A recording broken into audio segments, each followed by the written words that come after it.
Hello, Erica here, and I'm here today with a 2-minute review of The Martian by Weir, which I know has been talked to death on BookTube, but I feel like maybe my opinions differ from some of those who loved this book. This book was originally published in 2011. It's roughly 370 pages long, and it is, of course, the story of an astronaut named Mark Watney who travels to Mars with his crew, and then in a cruel twist of fate, there's a storm and his crew abandons him because they think that he is dead and leave him on Mars. He is not in fact dead, and this is the story of his struggle to survive on a hostile planet.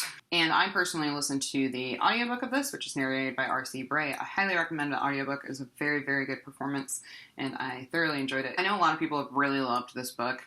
I ended up giving this 3 out of 5 stars, which means I liked it. I did have some qualms with the writing. I felt like there were breaks in the writing that felt really abrupt and a little bit jarring, and I wouldn't necessarily consider this supremely well written.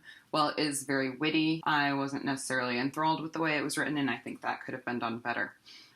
I also thought that it was a bit too convenient at times. Obviously, Watney's getting into all these tricky situations where he has to figure out what to do on a planet where he has basically no resources and no contact with the outside world. And every time he gets into one of those situations, like the first few times, it was really like heart-stopping. I was like, oh my god, what's going to happen? What's going to happen? But he always manages to find a way out of it, and that became very repetitive to me. And after a while, I was kind of like, okay, great, he's in another pickle. What's he going to do to get out of it? Awesome. Over.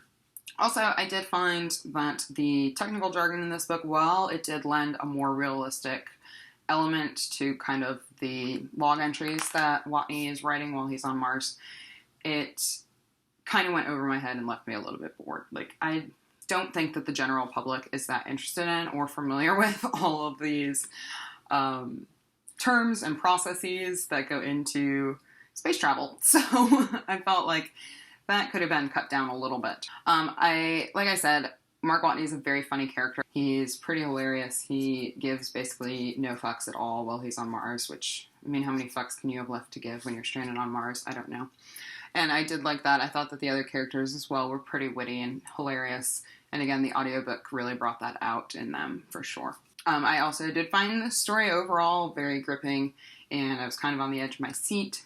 I did not like the ending, which I will not go into, and that's more or less all I have to say about it. Like I said, I gave this book 3 stars. I thought it was a fun read. I'm excited that they're turning it into a film. I think it'll do really well as a film, and I wouldn't necessarily recommend it to everyone, but it was a lot of fun, like I said, and that's all I have to say. And now I'm just rambling on and on and on, so bye!